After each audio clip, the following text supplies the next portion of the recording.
Hi guys. Long story short, some people were borrowing my recording equipment, and the guy was borrowing its sister, who's a doctor, tested positive for COVID. So they're all quarantining and self isolating for 14 days. And I should have it back really soon because I think it's this weekend that I get it back. But for now, for this privacy thing, we're just going to do a real quick. This is on my laptop again. Um, One take. I'm not going to edit. I'm not going to have the things on the screen, but I am going to go over Chapter 17, privacy in the workplace, and to just do that real quick to at least get you guys a video. So, privacy in the workplace, you know, pretend everything is private is the easiest thing to do. And that way, if you're not releasing information that you're not sure about, then you didn't release it and then you didn't give public facts. But we're going to go over some specific torts, especially here today. And first things first, I mean, if you work for the government, remember the government is controlled by the Constitution. And the Constitution, the Fourth Amendment to the Constitution, gives everyone a right, a reasonable right to privacy. So the police can't just inspect you just walking down the street. They have to have a good reason to do that, right? Same goes in the office. If you work for the government, then you have a reasonable expectation of privacy, and so the government can't, search you just because you're walking in or out of the building. But they can search itself. Before we talk about that, we'll talk about searching you.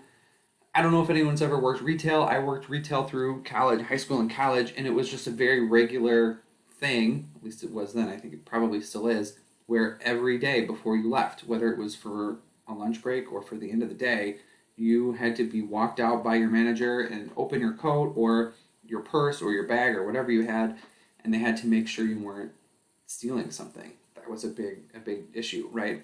So as a private employer who's not controlled by the Constitution, they have the right to do that because they're not controlled by the Constitution. They don't have to listen to the Fourth Amendment.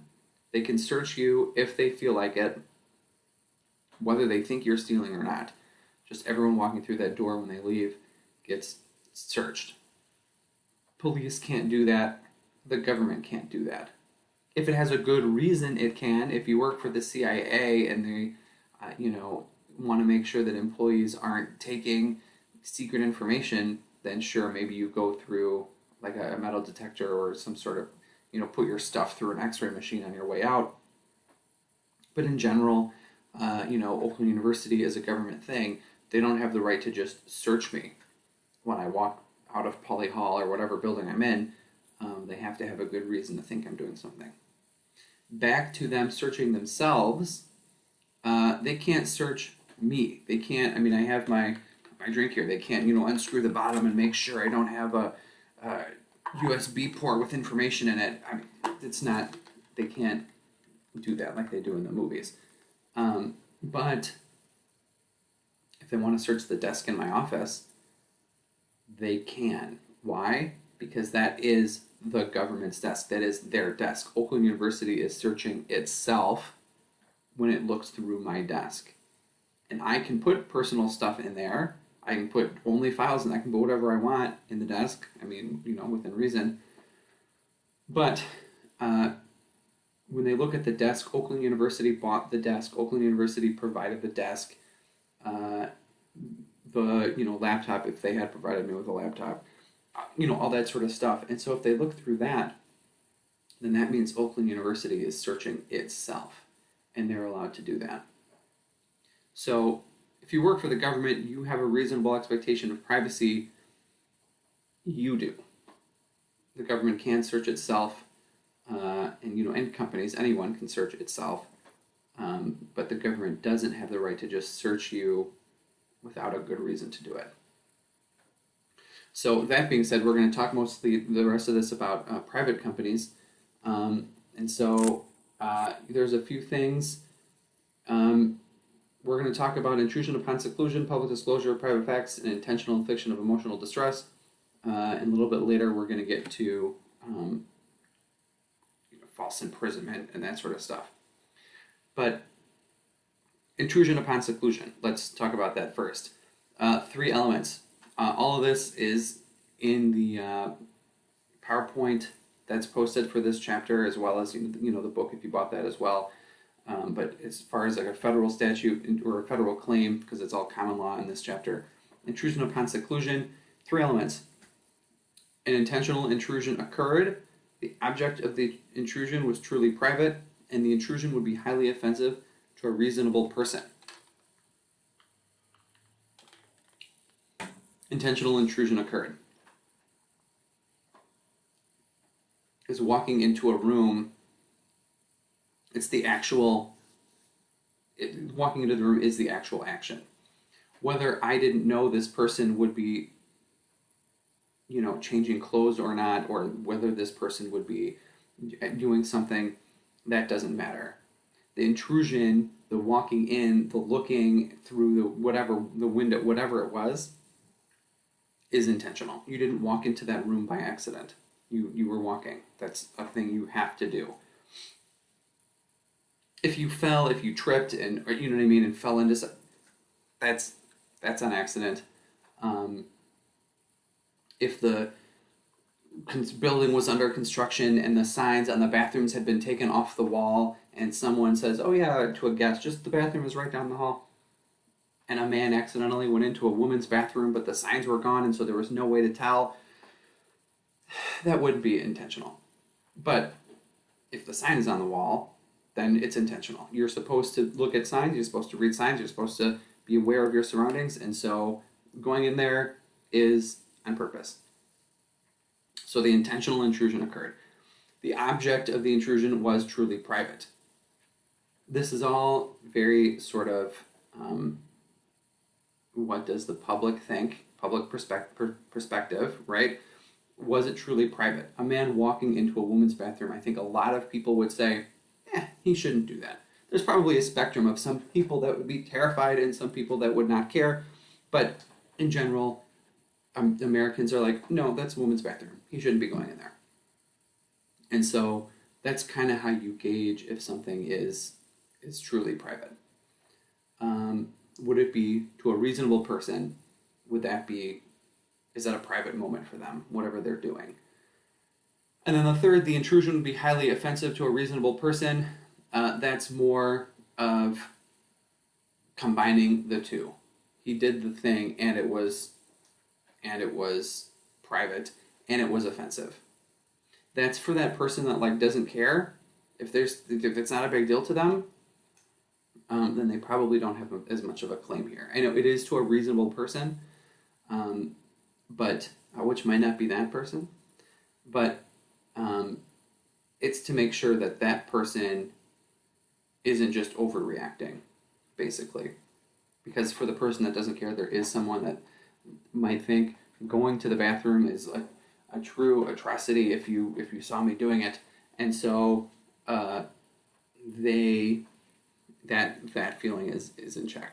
So it has to be offensive to a reasonable person. It was a private thing that they intruded on, and the intrusion was on purpose. And then no matter what the outcome is, that can be an intrusion upon seclusion. The damages would depend on how bad it is, or what all that other stuff. But that is a claim of intrusion upon seclusion. For these common law claims and things like that, there's not an official defense like there is with disparate treatment or adverse impact or things like that. It's a common law claim, and that person just basically can make whatever defense they want. But if those 3 things are proven, then it is officially an intrusion upon seclusion. And from there, it just basically depends on what the damages are, what actually happened to that person. So intentional intrusion occurred, the object of the intrusion was truly private, and the intrusion would be highly offensive to a reasonable person. Moving on to intentional infliction of public disclosure of private facts. I'm sorry. No editing. Sorry. Public disclosure of private facts. Similar to defamation and what people would think about that, but it's true. right? Defamation has to be false. You have to be saying something false about someone that make it sound like it's true. This is not. It doesn't have to be false. If it's false, it's defamation. If it's true, but if it's a private fact, then that's a public disclosure of private facts. So there's 5 elements to this claim. First one, public disclosure occurred. I had to tell someone else. I had to tell someone else. The disclosure involved facts that were truly private. The disclosure would be highly offensive to a reasonable person. It was intentional, and the matter disclosed was not of legitimate concern to the public. So the facts that were truly private. Oh, someone last week had a cold. That can change over time. Mind you, this is all like reasonable person standard. If a year ago I was like, oh, someone had a cold, it'd be like, oh, okay, maybe that's why they didn't show up for drinks or dinner or whatever. Right now, if I said someone had a cold last week, they'd be like, in July? During a pandemic? Now that might be like, I don't know. Is it private? We'll talk about that in element number 5. But medical things usually are private. Sexual things are usually private. Depends. Some people in some areas of the country are much more open about how much money someone makes compared to others. So whatever is truly private, it just kind of depends on what the people of that area think, because they're the ones making up the jury. So the disclosure had to be truly private. The third, it would be highly offensive to a reasonable person. This is, similar to what we just previously talked about with the intrusion upon seclusion. But as far as it would be highly offensive to that reasonable person, it does, to that person can be on like a spectrum, and are they more or less than what like a reasonable, just kind of everyday American would be. So is that in check as well? The disclosure was intentional. If I had your grades are private, there's laws protecting me from telling anyone about your performance in class. If I bought a billboard and said, oh, X student is failing my class, obviously that would be a public disclosure of private facts. But as far as it being intentional, if I left paperwork out in my office and had locked my office and had done everything that I was supposed to, but there was the janitor came in and cleaned, or someone broke into my office with, like a, trying to pick the lock or something. It was not on purpose. It was not intentional that I released your grades or whatever was on my paperwork or whatever medical information the doctor might have. If someone broke in, that wasn't intentional that that person, the doctor or me, was releasing that information. We did our due diligence in locking it up, and someone just beat us. So that was not intentional. And 5th, the matter disclosed was not of legitimate concern to the public. Going back to what I said about like the person having a cold a year ago, not a big deal. Like, okay, the person has a cold, fine. Right now, it's a big deal. Was it COVID? Should the public still be concerned about COVID? Did that person have COVID? Did they report it? Did they get tested? Or does it just like they just have a cold symptoms for whatever reason in July? If you have COVID, do you have to tell people? A reasonable person standard, would they want to know if someone they were hanging out with has COVID? Is it a concern to the public? Probably right now it would be. Because what is this, disease that has killed a lot of people and is not good for most people even when they have it?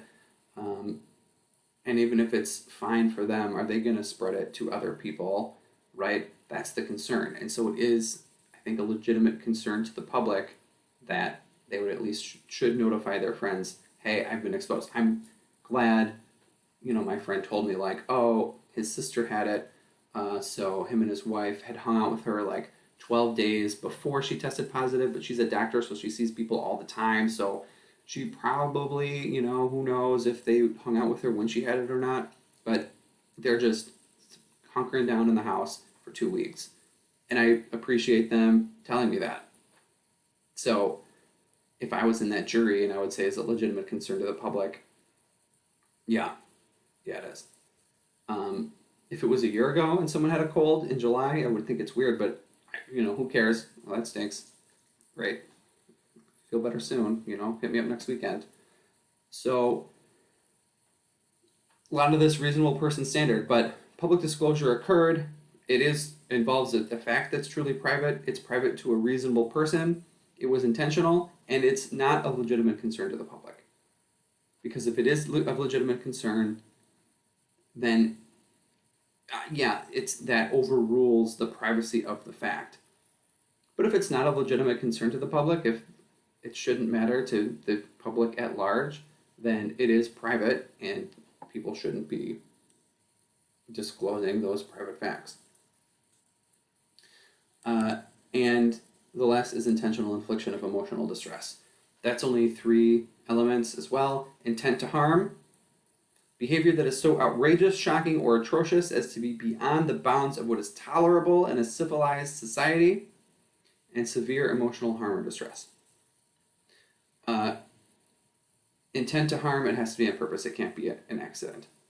I'm not sure how you can accidentally inflict emotional distress. That's usually like third party. If I'm yelling at someone and another person over there is horrified by watching it, I wasn't yelling at that person. My intent was to yell at this person. So as far as that, I have to intend to do it. Behavior that is so outrageous, shocking, or atrocious as to be beyond the bounds of what is tolerable in a civilized society. That sounds like it's gotta be real bad, except not really. What is life like in a civilized society? I just said I was yelling at people.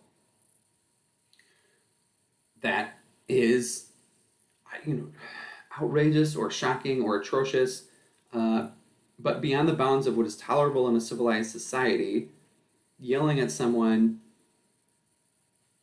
especially if it's really bad, is beyond the bounds of what is tolerated in a civilized society. If I'm belittling someone, if I'm trying to make them look stupid in front of people, if I'm trying to intimidate them, and if the court says that is okay, if you think about if it goes to the Supreme Court and the Supreme Court says that's okay, then that means that everyone in America can do it all the time. And your boss can yell at you, and all the Karens at Starbucks can yell at them, and that just everyone can yell at each other all the time, and that is fine for civilized society. So yelling at someone and belittling them, especially in front of other people, is not, according to the court, is not what we do in civilized society. And I would argue that, pardon me for anyone who is named Karen or likes people named Karen, but just, all the memes of all the Karens yelling at the Starbucks baristas, or just anyone for that matter. Just the fact that there are so many videos of it, maybe it's becoming less shocking, but I think the fact that someone feels the need to take their phone out and record it and post it online means that it is atrocious or outrageous. Yes, people post boring stuff online all the time too. But at least it's outrageous enough that someone is like, oh, look at this lady. Or guy, but just anyone yelling at anyone else. So, I don't have to take a machete into work and threaten people all the time. I could just yell at people, and that is outrageous enough. If I yell because someone is, trying to pull a truck or a boat into something, and it's just I'm yelling to get their attention because they're coming in too fast, or whatever it is, fine. If I'm doing it to belittle someone, then that's the shocking and outrageous part. And then lastly, that person has to have severe emotional harm or distress. If that person has thick skin and rolls their eyes and says, okay, all right, fine, and it doesn't bother them, then it's not emotional distress, and so there's no intentional infliction of emotional distress. How do you prove that severe emotional harm or distress occurred? generally that person has to have a note from a psychologist or psychiatrist. That person has to have a real problem or a problem enough to have seen some sort of therapist or get therapy for it. So, let me turn this down. Uh, them just saying like, I, I am shocked, and I had trouble even making dinner that night because I couldn't believe it. Oh, okay, okay. I mean that stinks, but that's not enough to be emotional distress. Emotional distress has to be severe enough that you have, yeah, that you went out to seek medical help, and that you have notes from some sort of doctor or psychiatrist or psychologist or therapist or something saying that you do have harm from this. So, intent to harm behavior is outrageous or intolerable in a civilized society, and there actually is severe emotional harm or distress.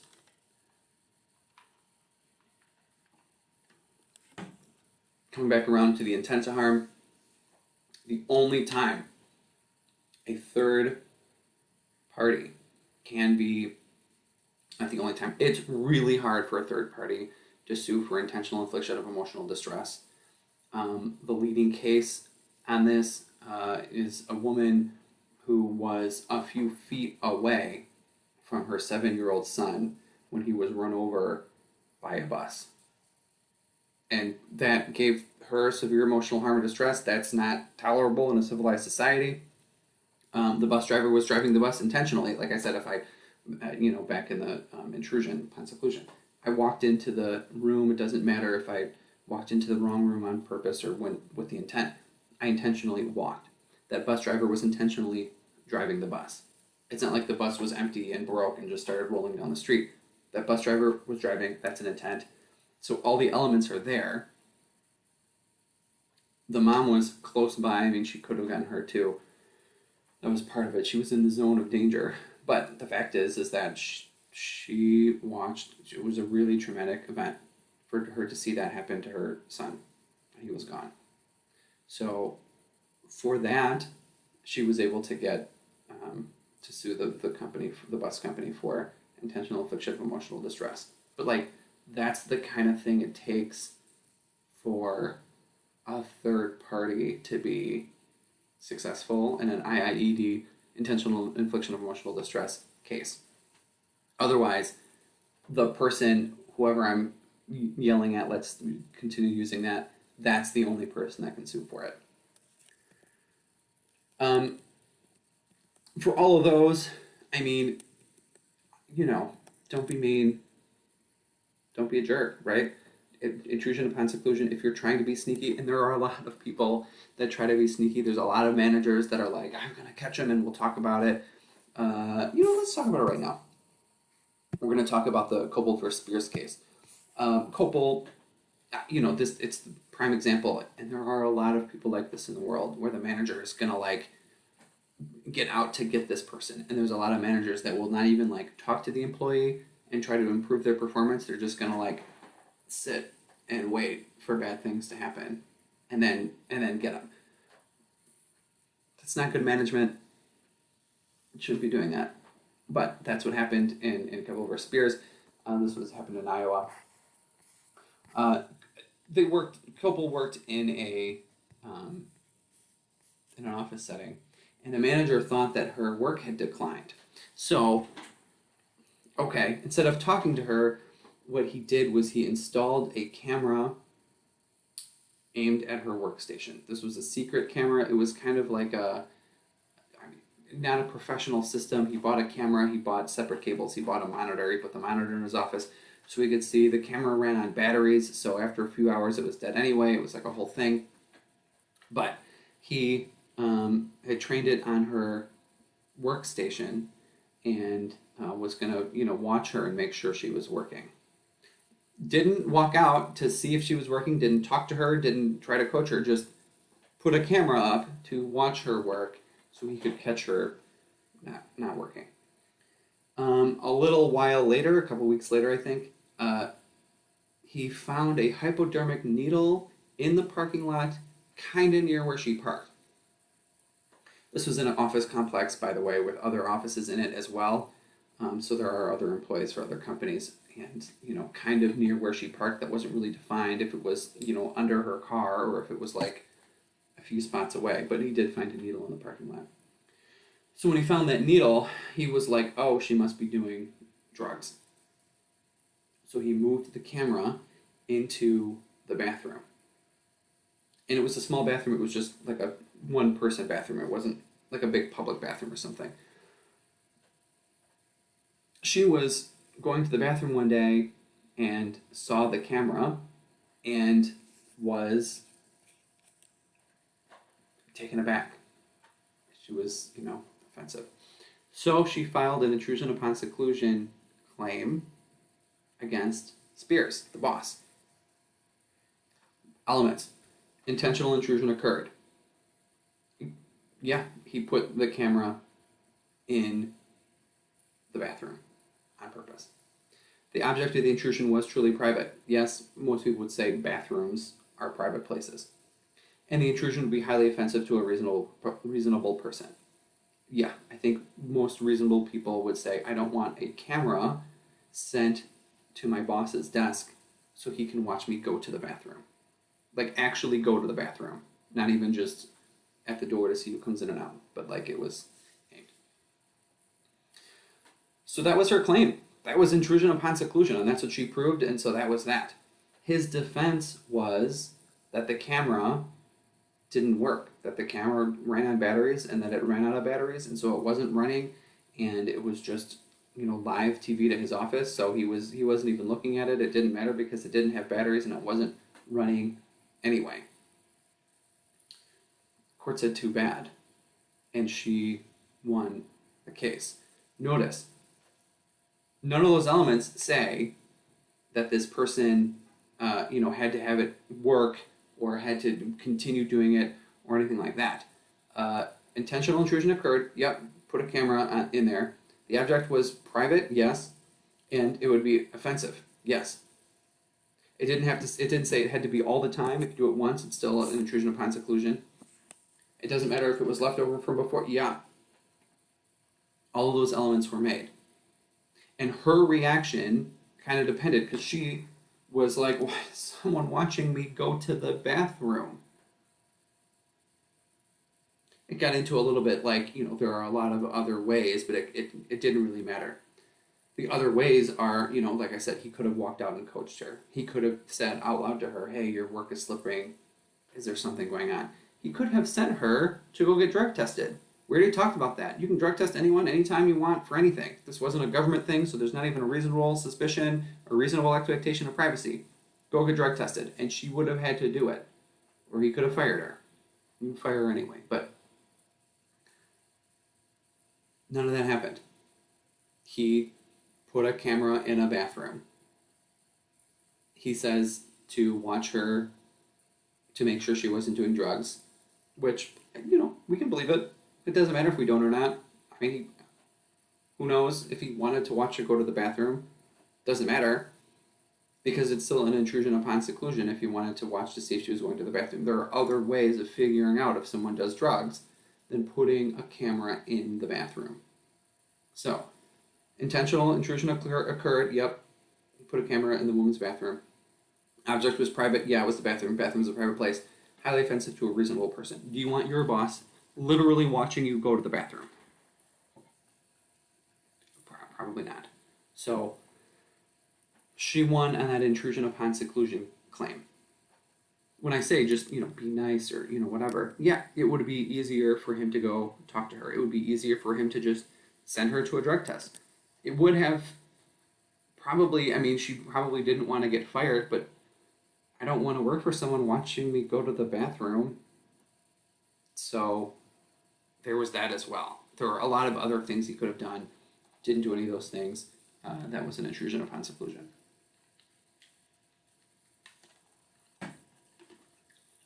Public disclosure of private facts. Yeah. Yep. Don't gossip about people, because some of the stuff, if it's private, then it's private. And this is common law, and it's been around for a very long time, and it's certainly been around longer than HIPAA laws for your medical information or FERPA laws for your grades for college. So a lot of those things took place, but now they can just get both, right? They sue under both.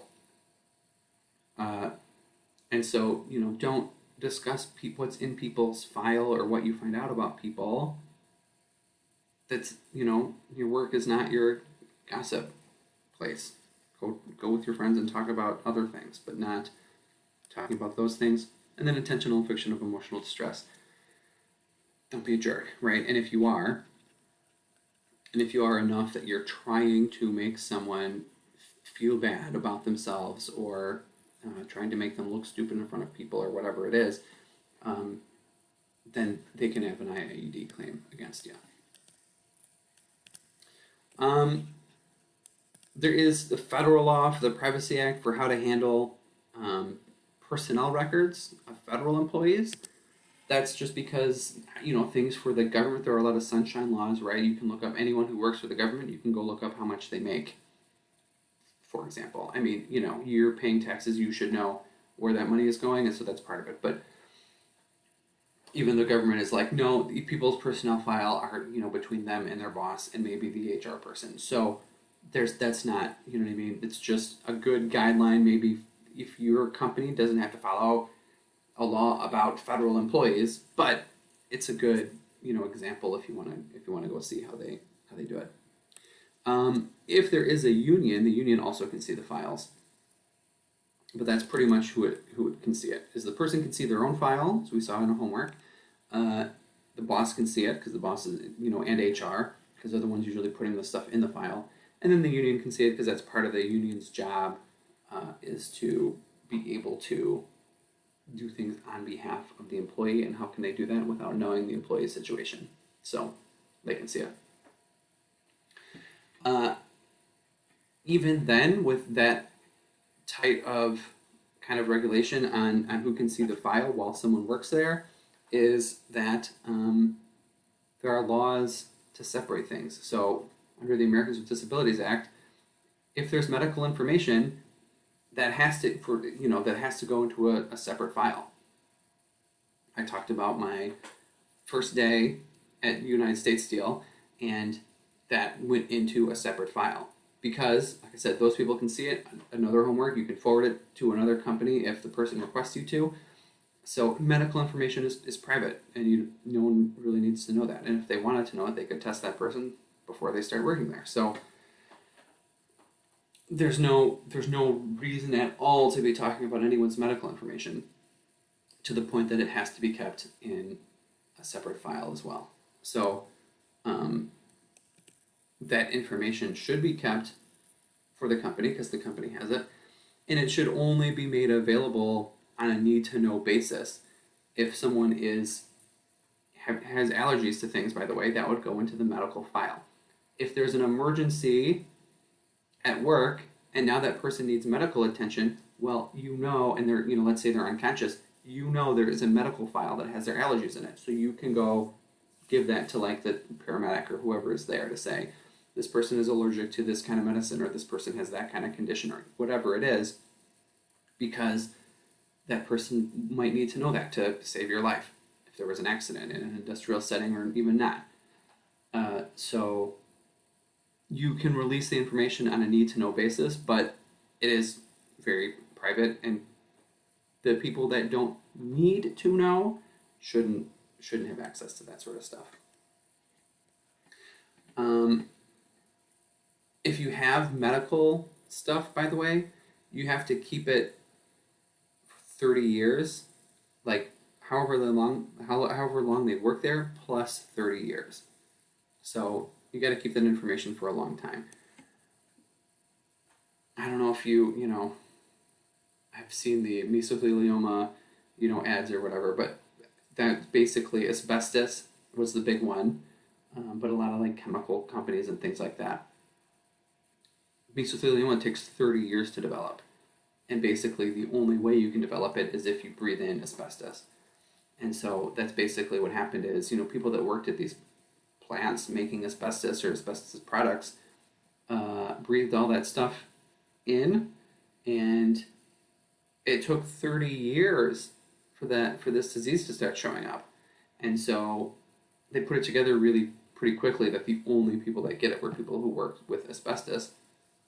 But it took 30 years for it to show up. So now the standard is 30 years after they stopped working there. And that way they can connect, to see who is responsible if employees need something. So, or you cause something in an employee, like a health issue. So the companies are required to keep the records if they have medical records for 30 years. Personnel records a lot less, that sort of stuff. But there's reporting if they've been exposed to toxins that has to be kept for 30 years.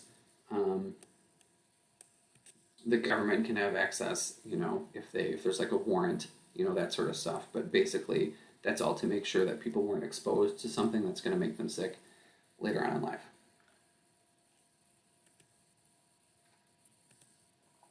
I feel weird not editing that out, but I gotta get this out. As far as communications, okay, so companies can access information. I'm putting that in quotes. Say I get a letter through the mail, they can access it. If they can come up to my desk and say, "Let me see that letter," and I would have to go into my drawer and get them the letter.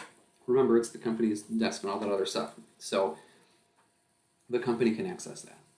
The company cannot intercept that letter. The military intercepts, prisons intercept, companies cannot intercept mail. So what that means is the piece of mail will be mailed to that address. There's someone in the mailroom that opens everything and reads it to make sure that information isn't coming in or going out, for that matter. I can't be, mailing secrets or, company secrets out. They can't intercept like that. And then, the company decides whether or not to actually deliver me the letter depending on what's in it. Prisons, it's okay, right? We're making sure that you're not forwarding contraband into the prison or the military or things like that. So corporate, nope, not allowed to do it. Then came along email, and it's instantly delivered, and it's delivered directly to me. There's not like an email room somewhere where they're actually routing emails to the right people. Companies can still access it, which is a lot easier to do, and it can be done without the person knowing, and that's allowed. That's fine. Your Oakland email address is managed by Google and by Oakland University. So I suppose either of those places, well, Google can't intercept. It can't get the email. An employee at Google can't read it and make sure it's okay and then hold it and then allow me access to it. Same thing with Oakland. If you email me, Oakland can't intercept. It has to go straight to my inbox right away. They can't hold off to make sure, read the email and hold it to make sure that I'm not doing illegal things. It has to be delivered immediately right to me without the employer reading it. But they can access it, and they can access it really easily because it's all electronic, and so they can access it, like I said, without me even knowing, because both Oakland and Google have the back door to my @oakland.edu email address, and they can look at it. So accessing, fine, it's always been fine. You're doing things for the company, you're getting mail at the company, so they can access it and they can see, like, hey, what are you doing? They can't intercept it and hold it to make sure that you're doing something they agree with. They have to actually send it to you, and then if there's a problem, then they can access it later and say, no, this isn't acceptable, or whatever it is. So even the mail you get is somewhat private. They have access to it forever, and on the internet and on email, everything is forever on the internet, so that can be there, but they do have to deliver it to you before actually going back to see what's in it.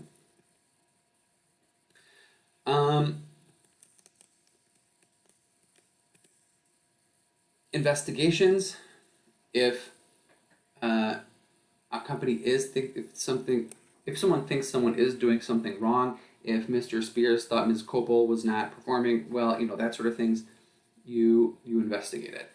And a lot of that can just be asked of the person, and that's fine. And the person, I suppose, has the option of saying no and not answering. The reason I say I suppose is because if they don't answer, you can order them as the boss to answer. And if they don't answer, that's insubordination. And that's a good reason to fire someone. And that doesn't matter if you're unionized, if you're not, if you work for the government, if you know, whatever. Um, if you work for the government, the only reason you wouldn't be able to answer is if it's eventually going to be used in court, which if you're getting fired, it probably won't. Uh, so you have to answer if you're unionized. That's insubordination. You have to answer. You can get fired right away if you don't. And obviously, if you're not unionized, then you're at will, and you only need a good reason, a bad reason, or no reason at all to fire someone. And insubordination is seen by the courts as a good reason to fire someone. So you ask them questions. It's easier to get attract flies to honey instead of vinegar. So, if you're sweet, then they'll probably be more likely. People are more likely to answer your questions, and then you can get to the bottom of it. So the threatening and subordination thing, you shouldn't come with that off the bat. People tend to be more open if you're sweet, but that's in your back pocket in case you need it. That's if you're asking them questions. We talked about the Fair Credit Reporting Act, so you can look at that as well. But outside of the actual credit number, like we talked about, you can use outside investigators and private investigators. Before working in like corporate America, I would see places driving by. I don't know why. I would always see one on like Hall Road going home. I would teach at Macomb and be driving home, and I would always see one just before it turns into like M59 heading westbound. And I've seen them everywhere, but just I don't know why that one. Just passing that sign, I'm like, who is? Are there this many like scorned ex-spouses like spying on their or spouse, I guess, to try to catch them cheating? Like, what is that? Because it's the only time you really see them like on TV or whatever. But companies use these guys a lot. They can watch people. They use them. If someone is out on disability and the company thinks this person isn't really disabled, they'll hire people to watch them for whatever, maybe a week at a time. And the doctor said they can't lift over 5 pounds. And that person will follow them, classic, to either the grocery store or like a home supply store. So in that way, like someone's walking out of Kroger with like, I can make it in one trip with like all these bags on their arm or something. And it's like, that's more than 5 pounds. Someone walking out of Home Depot and it's like, what is all that wood for? And then they follow them home and find out they're building their own deck in their backyard. And that's okay. As long as it's not an intrusion upon seclusion, if this person isn't taking pictures through, it's like an actual camera, taking pictures on their phone or whatever they're using, like through the window at night of their bedroom, that might be an intrusion upon seclusion. But taking a picture, you can take a picture of anyone walking on the street. It's a public space. You're allowed to do that. So here it is. This person is walking out of Home Depot with like a whole bed of wood, and you follow them back to their house. And you can see them kind of, around the driveway, building a deck in their backyard. And it's like, this person can't build a car with the tools we give them, but they can build a deck by hand in their backyard. I don't think they're disabled, right?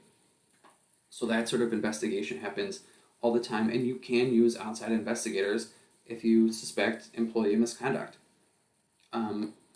Companies I worked for, most of the companies I worked for, would only do it if they, heard through other employees, like, so-and-so is, off getting paid, but also is, building a deck in their backyard or whatever it is, and they would send them.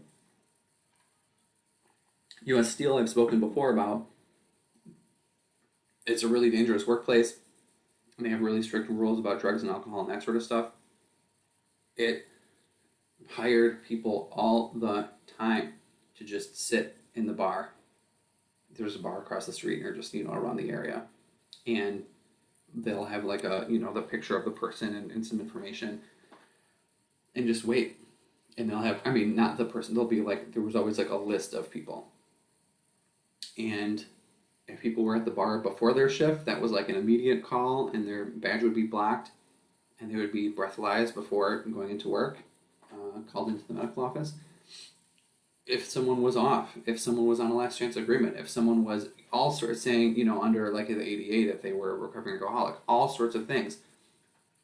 But that person that was his job. He sat in the bar all day, just waiting for employees to come in, and he would report back.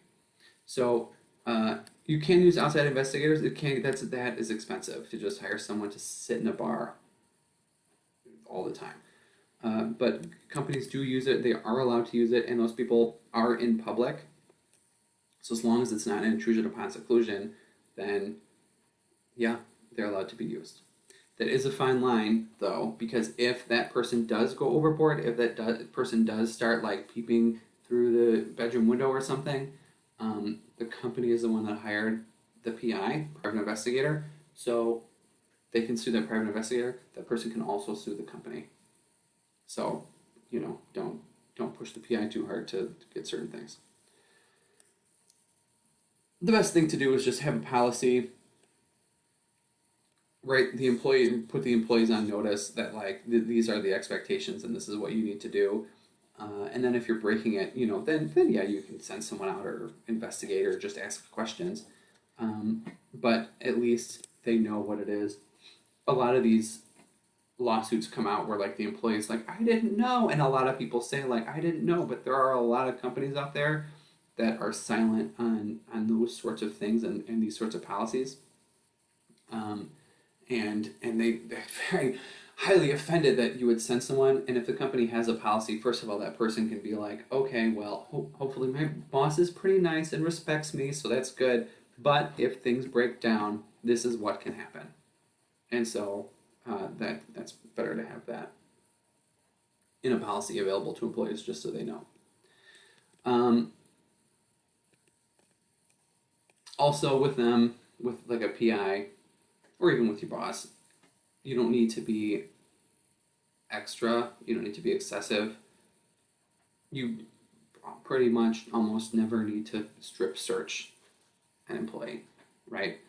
I don't know of any situation where that would be appropriate. So that could be, that's highly offensive, and that's not what we do in civilized society, especially if it's in front of other people. But it's also highly intrusive, and it would not, I think to a reasonable person, I think that would be very private. And so you would open yourself to some claims. And the company better have like a really good reason for doing something that far. If you think that if you're the government and you think someone is like stealing nuclear codes and had put them up somewhere in the body, then that might be worth it to protect like the United States against nuclear warfare. If you're working at a store in the mall and you think someone is stealing something, like, don't, no, that's too much. Like, what are you selling that's expensive enough to be worth more than whatever lawsuit that's going to be when that person sues? Because that's really embarrassing.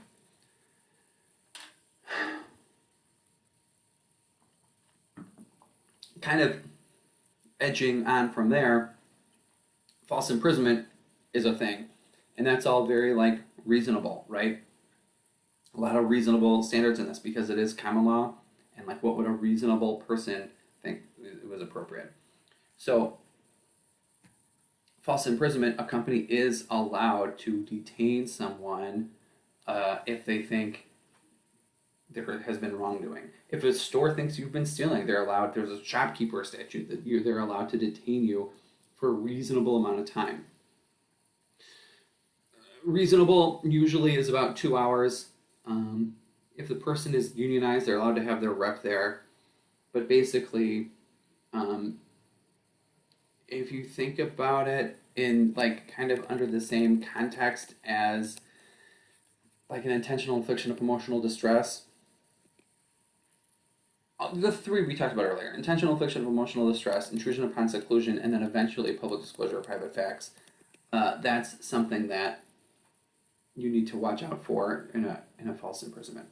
False imprisonment itself is if someone feels like they are not able to get away. There's no reasonable escape. If you hold someone for an hour, that's fine. An hour of their life, it might, people generally don't like it, but that's not, some life altering event. What is a reasonable escape? If you lock them in a room, then there's no reasonable escape. If you don't lock the door but put them in a room and take their clothing away, and now they have to run through whatever it is naked to get to where they want to go, that's also not a reasonable escape. That would just be unnecessary, embarrassment for a lot of people, and that's not reasonable. If you put them in a room and said, stay here, and closed the door and left it, and they sat there for an hour and didn't leave, if they didn't get up, if they didn't try to see if the door was unlocked, pretend you left the door unlocked. If they didn't leave, then that's not false imprisonment. Yeah, you told them to stay, but they didn't even try to leave. So how do we know if there were reasonable means for escape or not? Because they never actually tried to escape.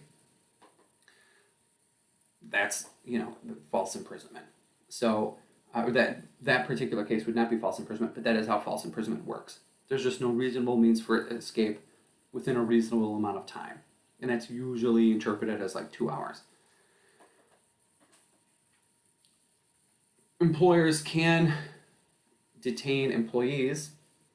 They usually do if they think the employee is doing something wrong or stealing or something. And, kind of the main case where it was, a guy worked at a jewelry store, and it was early on, maybe like first week working there, and was kind of like fumbling through the checkout process.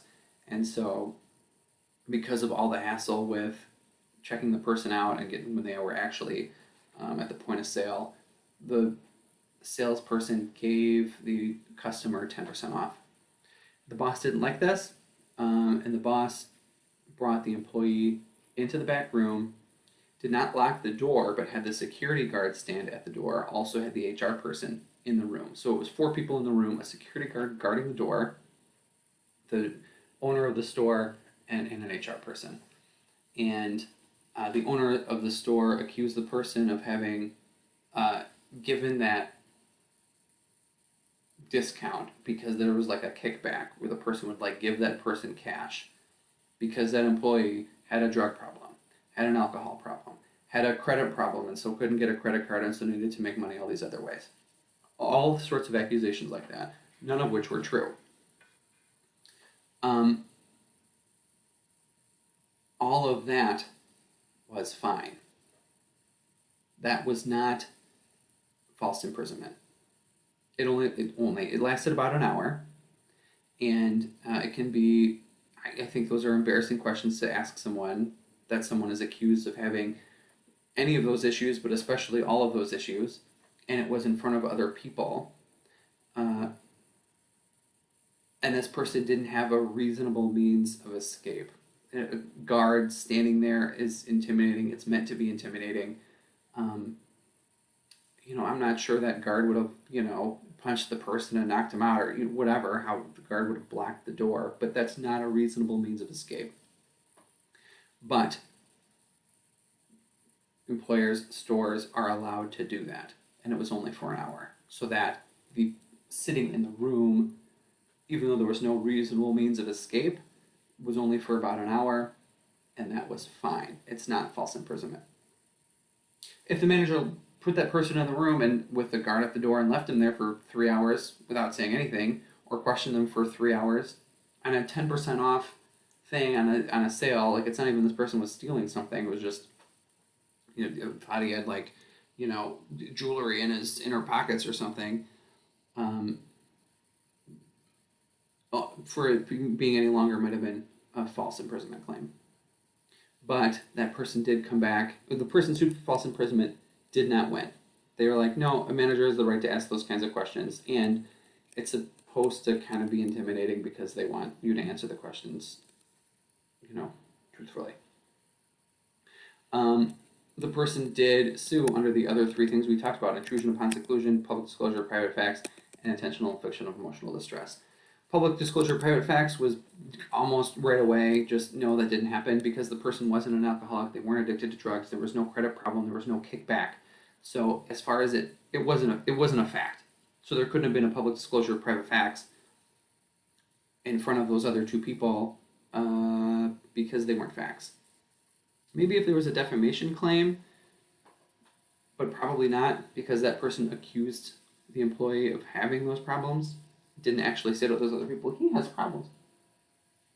So there was none of that. But as far as intrusion upon seclusion, that person did win, the employee did win, and intentional infliction of emotional distress, he won as well. Intrusion upon seclusion, I mean, this person was on purpose asking all of these questions that didn't have anything to do with working there, that didn't have anything to do with jewelry. It was a jewelry store, if you haven't figured it out. That didn't have anything to do with sales. It didn't have anything to do with those customers who were there, probably were never going to come back. I mean, so it was a private thing and it was offensive to a reasonable person. That jury thought, like, yeah, you know what, why are you asking these people all of these things? He's asking on purpose. He's asking about all sorts of things that was, that are private, and it was offensive kind of the way he did it. So that was an intrusion upon seclusion. And then when we get back to intentional infliction of emotional distress, the owner / manager was belittling this person and making him feel stupid in front of two other people, and that person did have trouble with managers, and a note from a doctor, from a psychologist, that was like, this person has trouble trusting management. So that also was an IAED claim as well. So that kind of brings those four together. It wasn't false imprisonment because it wasn't long enough to meet the standard. It was an intrusion upon seclusion because that sort of stuff wasn't any of the boss's business, and it didn't really have anything to do with that situation in particular either. The fact of the matter is, could he have fired the employee? Yeah, no, don't need a reason, right? At will. Could he have said, hey, why did you give that 10% off? And then the employee gave a reason and him not believe it or fire him anyway? Yeah, bad reason. Still allowed to fire the person. But being that you are allowed to fire someone for a bad reason or no reason at all, or a good reason, all of those questions in the closed room with other people in it was an intrusion upon seclusion and also an intentional infliction of emotional distress. Because you're just trying to make that person feel stupid, because none of that other stuff really mattered to the point of giving 10% off a jewelry order. Kind of the same situation. We're moving on very slowly through this as we go through this chapter. Polygraphs. There is the Employee Polygraph Protection Act, because more and more through the late 80s, companies would polygraph their employees as part of the interview process. You were going to get a job at 6th Fifth Avenue, and they would hook you up to a polygraph and ask you the same questions that a lot of sales places still ask about, like, do you get along with people? Have you been in a fight in the past? Have you ever stolen anything? That sort of stuff. But it was just used as an intimidation technique. Polygraphs are not accurate. They don't actually detect lies. None of it, I mean, they're so inaccurate. Polygraphs aren't even actually used in court. So there's no point to, legally, officially, there's no point to a polygraph except to intimidate the person into telling the truth. So they came up with the Employee Polygraph Protection Act that basically says you can't use a polygraph except for an ongoing investigation. And that way, when you're hiring people, when you're doing that sort of stuff, you can't use a polygraph. If that person at the jewelry store wanted to polygraph his employee, he could have. That's an ongoing investigation. It's usually if things are actually stolen, if a physical thing is stolen, but that sort of thing, you can still use it. Like I said, it's mostly just intimidation and it's very inaccurate, but it can't be used as a requirement for employment. The same way you can't use it to get a job, you can't fire them for not taking the polygraph as well. Same sort of thing, keeping in line with this whole chapter, is you have to make sure that the questions you ask are job related and consistent with business necessity. Because if you start asking about, are you an alcoholic? Do you do drugs? Do you have credit problems? All of that sort of stuff. Now that doesn't have anything to do with selling jewelry, and so it degrades people. It needlessly intrudes on their life, and you can get some of these intrusion upon seclusion claims if you tell other people, like that guy eventually relayed the information. Well, there were other people in the room, and if that guy relayed false information to other employees, that would be a defamation claim.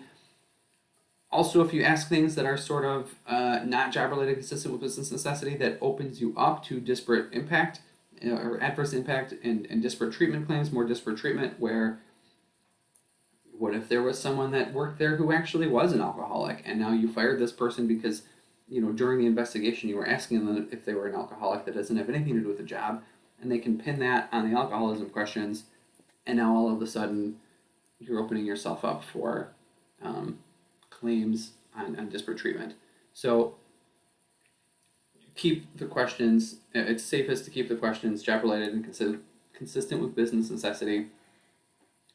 The employee should have the right to, or officially according to law, it does have the right to review the questions before they're asked. They have to be informed if they're being recorded, whether audible or video, or if there's like a two-way mirror. They have to be aware of those things, of that. And it has to be like an ongoing investigation. Otherwise, what is more accurate, and there is no laws restricting it, are a paper and pencil test, as well as just honest, like oral tests where paper and pencil, you ask them, hey, write down what you think happened, and then like a week later ask them again, see if their story changed. Or oral, ask a lot of people, hey, did you have trouble with that person? And then ask the other employees, did that employee have trouble with that sale, or did it seem like it was going pretty smooth and they were giving fake reasons for giving 10% off? Or did he really struggle with the ringing them up, and it took a really long time and they were getting frustrated? So you can kind of figure out what would have happened there. If you draw the wrong conclusion, you can still fire them. Good reason, bad reason, no reason at all, right? That's fine. But that is what I'm talking about, where it opens you up to a lot of defamation claims and that sort of thing. Because when you fire someone, you're going to tell the other employees or the HR person or whoever it is that this person needs to go for whatever reason. And if that was an incorrect conclusion, now that's defamatory. So it's, you got to be careful. Speaking of all this,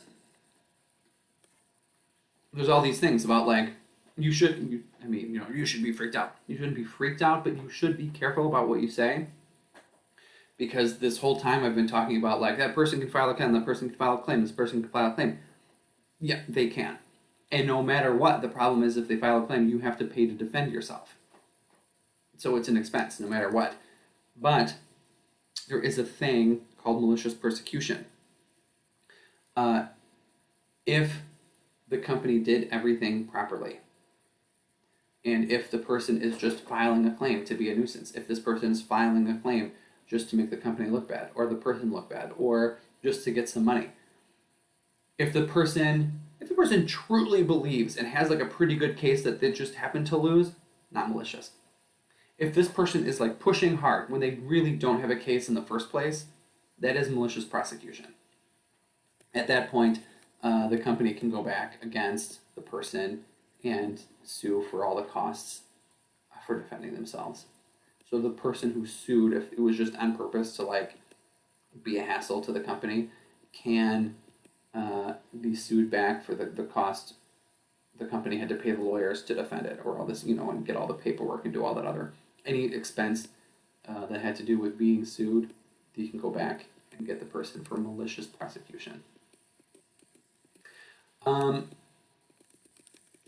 these are all torts, these are all common law, everything we talked about today. Well, the claims we talked about today, intrusion upon seclusion, all those things, are common law. So they're made up by the courts. So the court, whatever court you're in, how they interpret it is how they interpret it. they do exist. You have to be careful. And I think overall, if you just treat all files as though they're private, if you treat the employee with respect, uh, you pretty much can stay out of trouble. Otherwise, it is good to know those things because sometimes you get managers that just go off the rails, right? So that's that, and hopefully you won't be getting any privacy claims.